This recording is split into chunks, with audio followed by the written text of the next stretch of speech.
Hello, everybody. Thank you all so much for listening to Meaningless, where we look into the spread of internet nonsense and try to understand what in the hell it all means.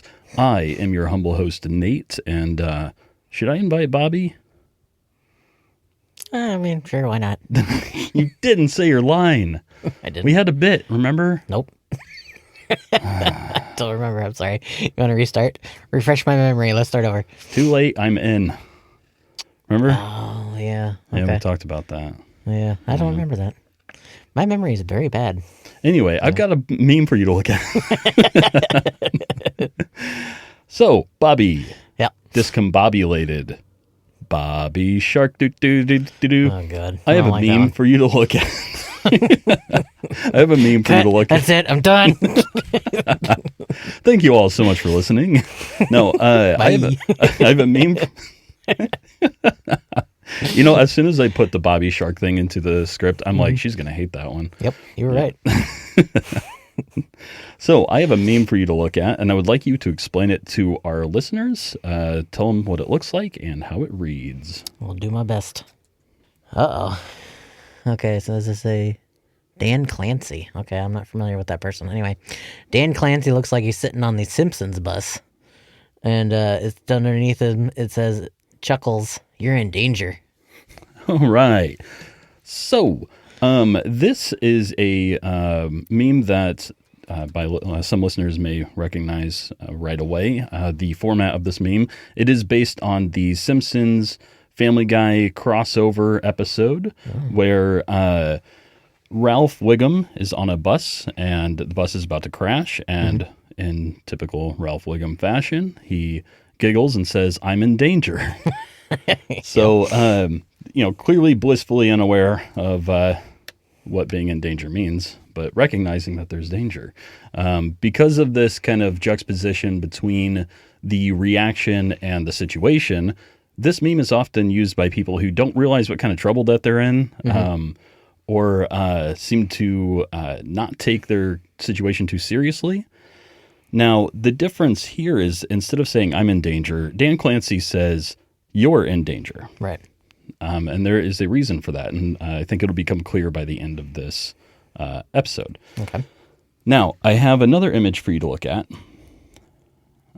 This one you won't have to describe to people. I'll just kind of explain what it is. So that image is of a Twitch streamer known as Emaru. And she is, looking a little bit angry with her finger up in the air. This image has become kind of iconic because of a situation that happened in October last year that I will explain here shortly. But before we get too into the weeds here, I do want to preface that researching this episode began with the girl in the picture back in October last year.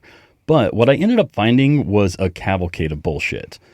We will be talking about this girl and what happened to her, but the real episode will be the bullshit we find along the way.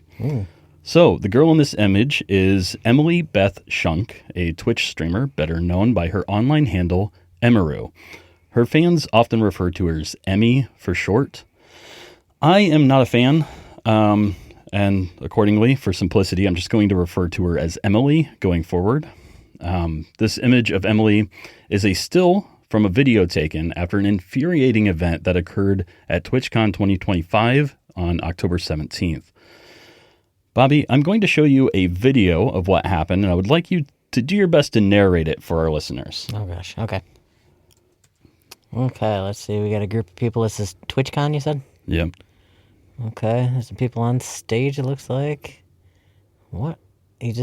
Was he trying to kiss her? What was he doing? Yeah. This guy just came up and tried to kiss this girl on... Was that Emmy? That was Emmy, yeah. This video was posted on Twitter by user Bacon Crumbs on the day that this event happened. It was at about 8:21 p.m. This was posted. It depicts Emily about 20 to 30 minutes into her meet and greet when a large man approaches very quickly and appears to try to kiss her. She pulls away from this assault. Then a security guard shoves the man out of the way and walks him away from Emily as she appears to be shaken by the situation. Yeah. She is then walked backstage by another woman. There are some very glaring and obvious problems with the situation. Primarily, how was this man able to cross the barrier and get to this girl? How was he allowed to walk past the line of fans with his aggressive gait? As Emily later put it, he was like walking with a purpose. Regardless of how you look at it, and regardless of the details going forward, this is a major fuck up by Twitch. This is a major fuck up by the event, and this is a major fuck up by the staff and by the security that should have stopped this from happening. There are many reasons besides the obvious why this is such an inexcusable situation. We will be addressing many of the mistakes and missteps by Twitch and the con staff, but seeing as a lot of that has already been covered ad nauseum by other videos, what I will be mostly focusing on is how much misinformation and intentional bullshit was spread as things unfolded. And, like diarrhea on parchment paper, the shit spread quickly. Almost immediately, a response showed up in the comments, and it was showing this video, and I would like you to describe this one as you're seeing it. Okay, so we're back at TwitchCon. He just pulled... It looks like he pulled out a pocket knife or something. I can't tell what he's pulling out. Oh. I don't know. It looks like a weapon of some kind. Or, I don't know. It's a bad video. Yeah. So but he's definitely pulling something out. Looking at it in a threatening manner. Yeah. So a user posted this zoomed in and slowed down clip of the video, and of course people started talking about how the guy had a knife. Yeah. If you watch the video closely, it appears that the guy did not have a knife, and that he actually took the pen from Emily. Oh, the pen, okay. So he took the pen that she had with her out of her hand as he tried to kiss her. Oh, okay. Of course, the person who shared this video shared it with this inquisitive emoji. He's not saying what the man's holding, but the implication that it's a weapon is obvious. Well, it looked like it, yeah. Presumably, the person who posted this video is the one who edited the clip, since I didn't see it anywhere else, and it was on the comments of the original posting of the video. I find it difficult to imagine that this person could have edited this clip without noticing that this is unlikely to be a weapon. I'm using some speculation when I say this, but I have to imagine that this clip was made and posted purely for engagement bait, and that the person posting it fucking knew the item being held by the assailant was innocuous. This kind of irresponsible playing around with the situation, acting intentionally ignorant about what's happening in the video, does nobody any good and only muddies the waters of an unfolding situation. There is no indication that the assailant was carrying a weapon, and at the time that all this was posted, no law enforcement, including the San Diego Police Department, had put out any statement, and neither Twitch nor the venue had put out any statement of arrest. But, Bobby, the internet is 10 times faster than the police. Yeah. And as we know doing this show, the internet is also right 100% of the time. Oh, yeah, it never fails. Yeah, I don't know why we even have a podcast. In fact, internet sleuths knew who the assailant was. A rumor that a bodyguard for musician David Anthony Burke, known as Dave 4VD, this musician, apparently his bodyguard was arrested shortly after the assault took place. Most outlets that were covering this avoided mentioning this bodyguard when talking about the sexual assault on Emily. However, some articles did mention the timing of the bodyguard's arrest without assuming a definite connection to Emily's situation. So I'm not going to go too into the details of this because this led me to another rabbit hole that will end up being its own episode that's not actually related to this situation. Okay. But the guy who supposedly got arrested, not only was he not arrested, but he was attending a basketball game, or at least talking about it later on, seeming to be completely unaware that he just assaulted somebody. And after Twitch had put out the statement saying that the aggressor was banned from the platform, and yeah, I am saying banned from the platform. We'll circle back to that. Okay. His Twitch account was still active after this situation.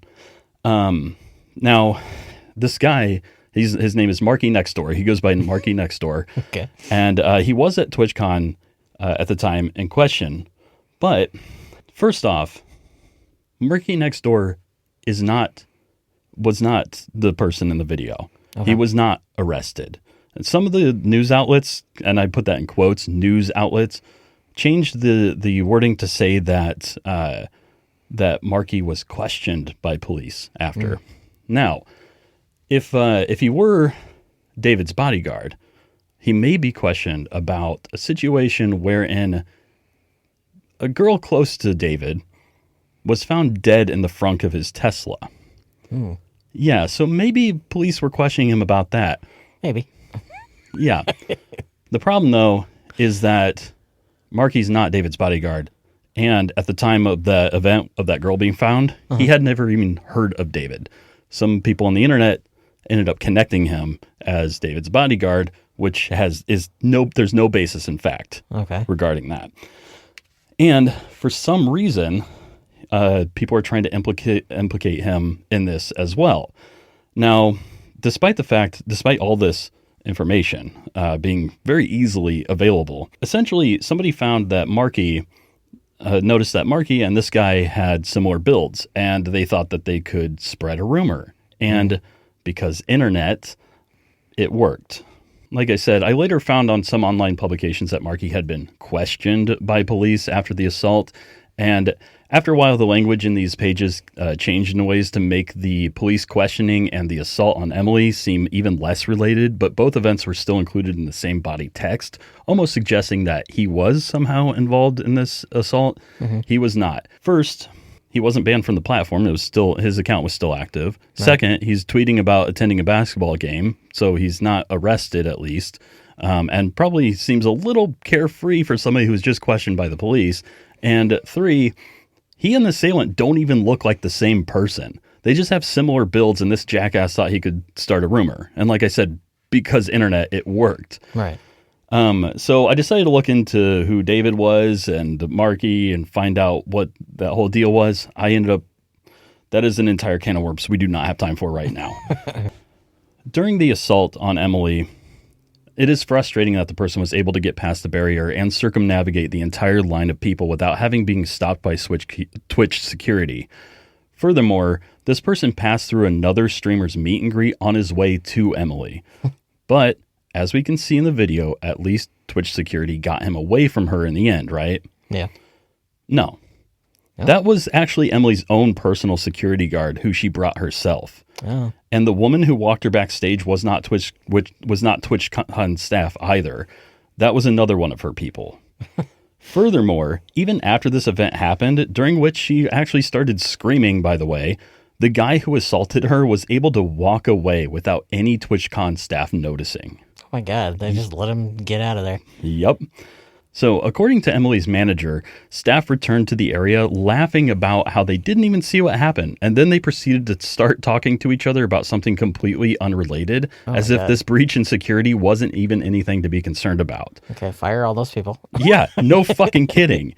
Even though, according to their post on X, Twitch says, the safety and security of all those attending TwitchCon is our highest priority. Uh-huh. Yeah, maybe they mean the safety of the attendees and not necessarily the guests, but at least Emily had her favorite bodyguard with her, right? Well, that's good. Actually, she didn't. No, she had somebody more reliable than the Twitch people. That's true, but there's a little bit of an issue with her favorite bodyguard. Uh-oh. The reason that she didn't have her favorite bodyguard with her is that at a past TwitchCon in Las Vegas, a stalker showed up. Her favorite bodyguard intercepted and held the stalker's arm until police were able to get there and take over. Mm-hmm. According to Emily, her bodyguard was permanently banned from all future TwitchCons for holding the attendee's arm. Mm. Yeah. For doing his job? Yeah. That's so stupid. Yeah. Look, above all, they prioritize the safety of all those attending, especially poor innocent stalkers. Was the stalker injured in any way? Like, did the arm not as far broken? not as far as I can find out. No. Oh my God. So this dedication to attendee safety is probably why in October of 2022 they had a big foam pit with raised platforms, and the TwitchCon staff was encouraging attendees to fall and jump into. Many people posted on social media about minor injuries that they had incurred. You know, all fun and games. Mm-hmm. Until one streamer at the event jumped into the pit and broke her back in 2 places. Oh my God. She found out at the hospital that she was pregnant and couldn't keep the baby because of the surgeries she had to undergo. Oh my God. Yeah. That's pretty fucked up. Yeah, a little bit. Oh my God. Yeah, that's it. Can you imagine? You go to this place to have a good time, and then all of a sudden you break your back and you lose a baby. Yep. Thanks. Yeah. That was a great day. Yeah, dedication to safety. Here. Now, all right. To be fair to Twitch, maybe they were too distracted because 2022 was an eventful year for them. Mm. That was the same year that Bloomberg posted their article titled Child Predators Use Twitch to Systematically Track Kids Live Streaming, with the subtext, The gaming platform's design enables people to find and exploit kids in real time. Oh my God. Yeah. Now, I will spare the listeners the awful details, but if you want to get nauseously furious, just read this exceedingly disturbing article. The point is that safety has been an ongoing issue with Twitch, and lessons have been slow to learn. Emily has been streaming on Twitch for 10 years and has been at TwitchCon since they started, and Twitch couldn't manage to protect her at a meet and greet that they helped facilitate. There are over 7 million active streamers on Twitch each month, and Emaru is ranked as being among the top 35. And it is far past time that platforms like Twitch recognize that they have minor celebrities on their hands. When there is that much exposure to that many people, there are going to be some unhinged individuals with problematic parasocial thought patterns. And as Emily expresses in her initial statements about the event, she was one of the top 10 or even top 5 creators in attendance, and they didn't keep her safe. It was thanks to her own security that she pays for that the assailant was dissuaded from going further. Oh my gosh. And the only reason she was saved was because she has the resources to provide that for herself. And the only reason in her eyes that Twitch did anything or made any statements about it was because one of the people waiting in line to meet her recorded it, and the video went viral. Yeah. All of a sudden, it's a PR situation, so all of a sudden they care. Yeah, now they care, yeah. She asks, what about the smaller streamers who do not have those kinds of eyes on them, who may or may not have had anybody recording that situation? How many times has this or something worse happened to one of them and the public never got to know? And it's not only that she was not provided safety, but that Twitch doesn't even seem to recognize how important that is. Yeah. The guy got to walk away from that moment, at that moment, and staff didn't even seem to give a shit. Emily went back out and continued her meet and greet, which is incredible, but she found herself out there apologizing to those waiting to meet her that they had to see what had happened. Yeah. And TwitchCon staff was still not around. And no, they weren't busy apprehending the suspect. She got back to the hotel and was told by her manager that police were going to come and talk to her about what happened, and that they still didn't know who the guy was or where he went. Now, when Twitch staff did address the assaulter, when talking to Emaru's manager, they said, he's banned from the platform for 30 days. Okay. The guy that they don't know any idea who he is? Well, They're going to ban that guy? Well, when they did finally address who he was, or allegedly addressed who he was, he's banned from the Twitch platform for 30 days. That'll help. Yeah. Now, remember what happened to that bodyguard who held the stalker's arm to make sure the police could apprehend him in order to keep the streamer safe? What happened to him again? Oh, yeah. He was permanently banned from all TwitchCon events. Okay. It was addressing this exact thing when Emily became very animated in her video, and what led to that viral image that I showed you of her looking very angry at that table. Yeah. And of course, when an image becomes iconic, everyone wants to use it to make their own assertions. Like @Grums on Twitter, who posted, "This is the exact moment Emaru gets red-pilled. Just wait and see." Being red-pilled is, of course, a reference to The Matrix, and this phrase is used by right-wing netizens to indicate that they have seen through the supposed illusion created by an online world controlled by the left, leading to support among young people, particularly for Donald Trump. Of course, the general sentiment in response to this nonsensical post was doubt that getting sexually assaulted would lead a girl to join a group of women-hating incels in support of a president who was found liable for rape and is generally disgusting toward women. At first, I brushed this off as some imbecile who wanted to look cool among right-wing X-posters and just had a really bad take. There's a bit of a phenomenon that I run into a lot when I'm looking at the online behavior in response to something viral. They kind of clumsily shoehorn their unrelated opinions into something, and I kind of thought that that's just what Grums was doing, was kind of shoehorning something in that he wanted to say that really didn't make any logical sense. Okay. But after further reading, I realized that this Grums guy was likely posting a type of deceitful nonsense that I like to call hot bullshit. So this tactic is similar to when charlatans pretend to be psychics or claiming that they can communicate with the dead. A couple of tactics they use are cold reading and hot reading. Cold reading is using verbal and psychological trickery to convince somebody that you know something that you don't, whereas hot reading is finding out some information about your target beforehand without the target knowing and pretending to use your special abilities to have accessed that information in the moment. But rather than claiming to have a superpower, hot bullshitters are setting themselves up to look as if they predicted something through seemingly unrelated events. The more unrelated, the better. Because if you can predict an outcome based on a really unlikely connection, you can appear to be in tune with something that no one else understands. With hot bullshit, you make a prediction based on something you already know and pretend to have deduced it in the moment.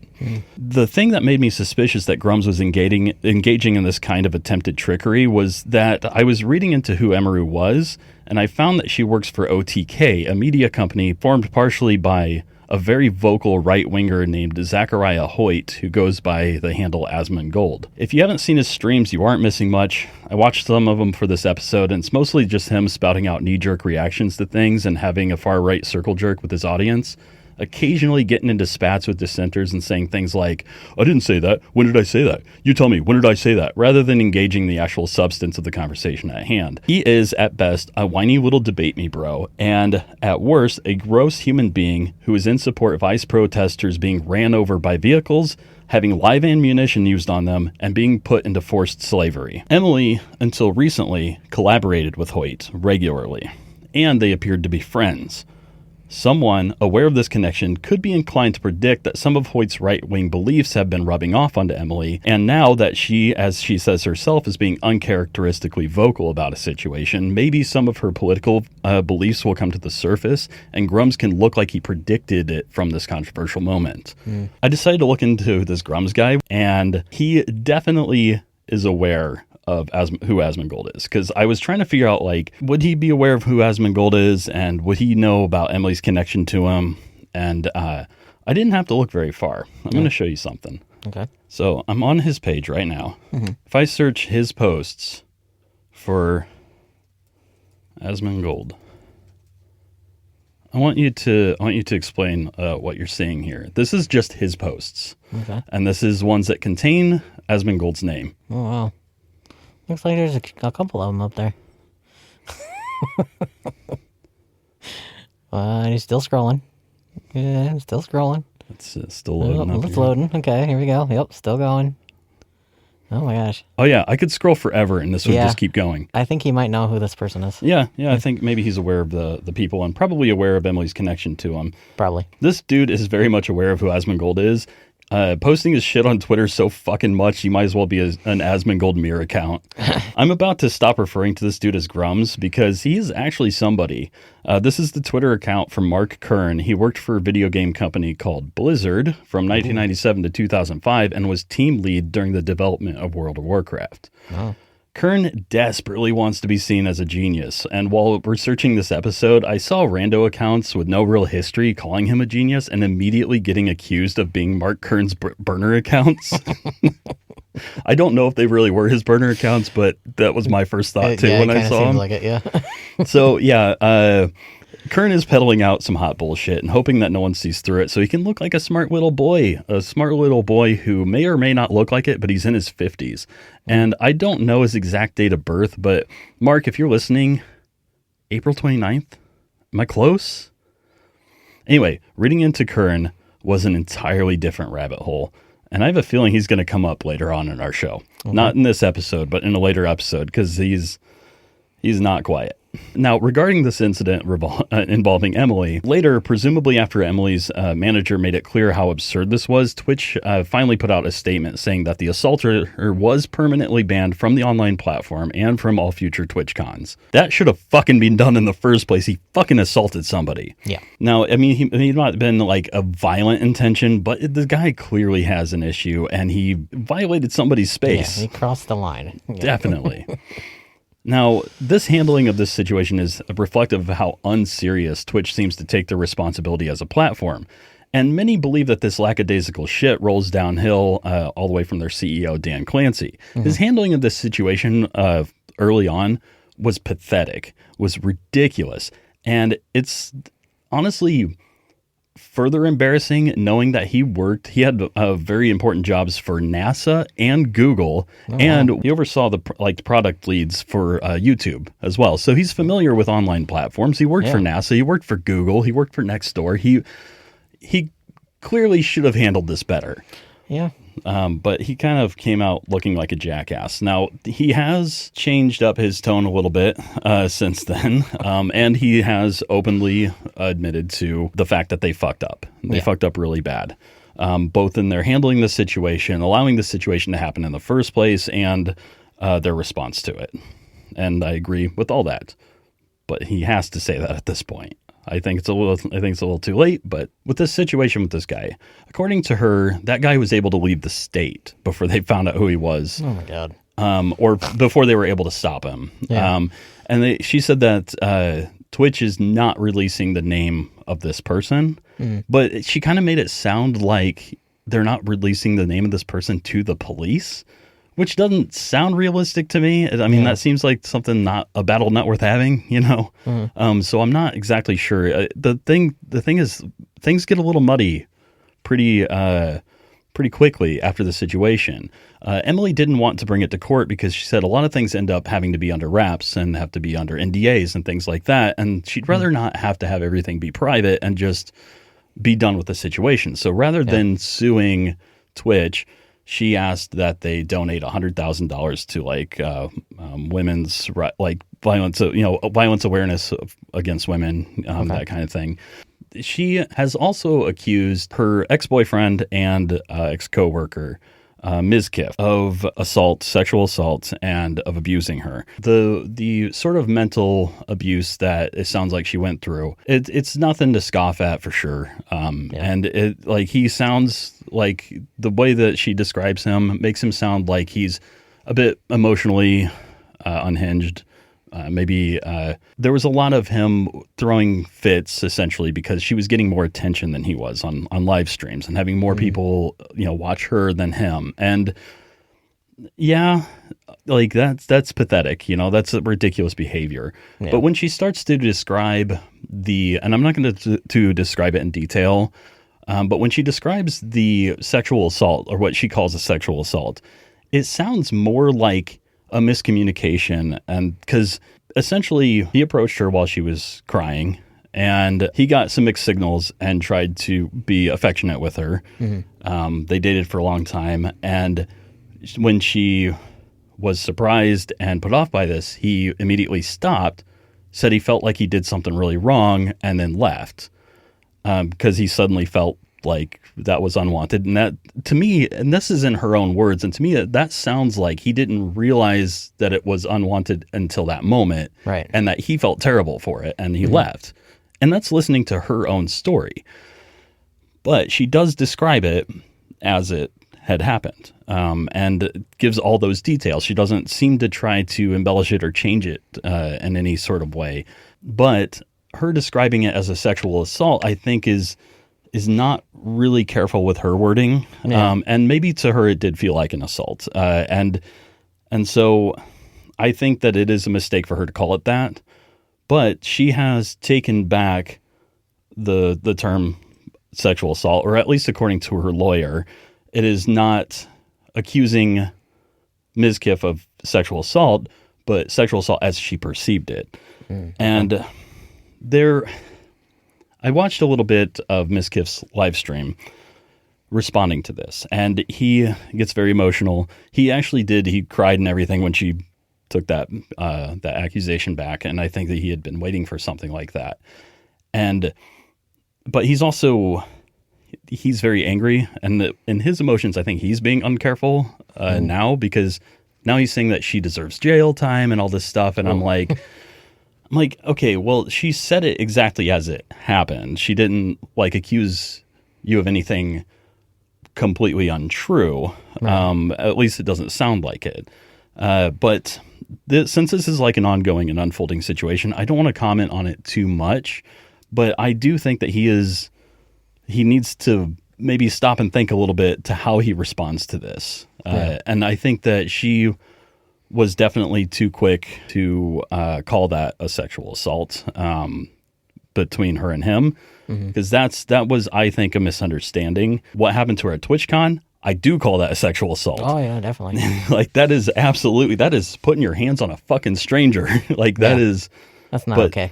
Yeah, that's insane. And Ms. Kip, like, he doesn't strike me as the brightest person, and he doesn't strike me as the most in tune to other people's feelings. And so I think he could have easily made a mistake like that. I think he's somebody who gets emotional very easily, and I think he might have been caught up in the feeling of maybe thinking that he could get her back, and that was what was happening there. If maybe she was, responding positively to him being giving her a hug, and maybe thought he could, thought he was taking it to the next step or whatever. Like, how I'm not exactly sure what happened moment to moment, but I could see him making this mistake.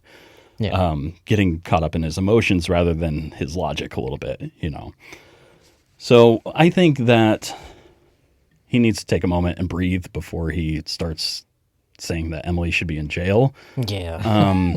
That being said, he is trying to sue her and Asmongold for defamation because Asmongold is calling him an abuser and all these things and all these names and stuff. And Asmongold is also, he's a provocateur a little bit. So he does try to get a rise out of things. So he's also somebody who's like quick to make an accusation, or he's the one who said that he thinks that ICE protesters should be ran over and live ammunition used on them and things. Yeah. Which, I mean, in context, if you want to put it in context, he says that he's not morally against them being run over. And his reasoning, okay, if Asmongold wants to get technical about this, I will put it in the context of what exactly he said.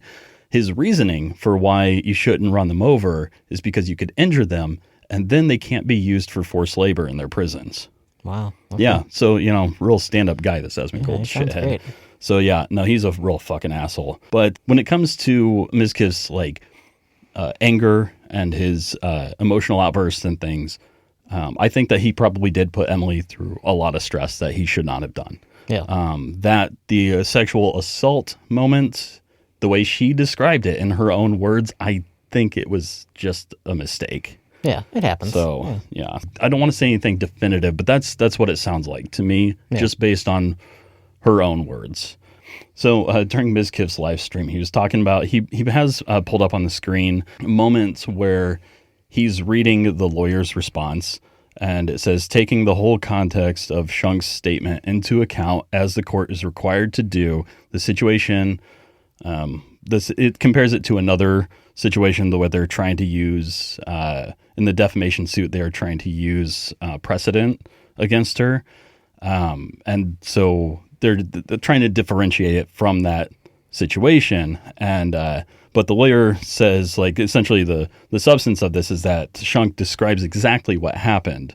And to her, although she defines it as sexual assault, a reasonable viewer would unquestionably understand that the term is her own description of what happened. The viewer is not left to guess the nature of the assault based solely on the term sexual assault. Because she did give the details. Mm-hmm. She did explain everything. So it's not as if she had just said, he sexually assaulted me and left it at that. Right. She gave the details, and in my own interpretation, hearing what she said, I think it was a mistake. I don't think he was trying to assault her. Right. But he is understandably very pissed. Oh, yeah. I think it's absurd to say she needs jail time. Maybe a bit far, yeah. Yeah. But this is something idiotic. My favorite thing in the world is legal counsel from the Peanut Gallery. Oh, yeah. So one person in the stream in the comments said, such horse shit. And another person says, is this lawyer crazy? This is insane. One person said, there's no way this holds up in court, especially not in Texas. And it's well, no, this lawyer is actually making a good argument against the use of precedent in this case. Yeah. It's a decent argument. Now, when it comes to the legal ramifications against the person who assaulted her at TwitchCon, there were some legal breakdowns of this. I think Legal Eagle did a video on it, and I think some other lawyers responded for when they were questioned as experts in these types of situations. And technically, what was done to her at TwitchCon cannot be considered to be like a sexual assault wherein like an intimate part of her was violated, because technically in California, the lips aren't considered an intimate place. So there's a bit of it doesn't totally fit the legal definition in the state of California.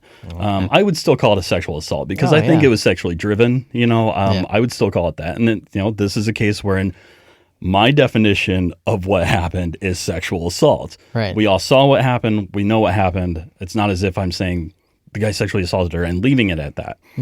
There's video of it. We know what happened. He tried to kiss her. He's a stranger.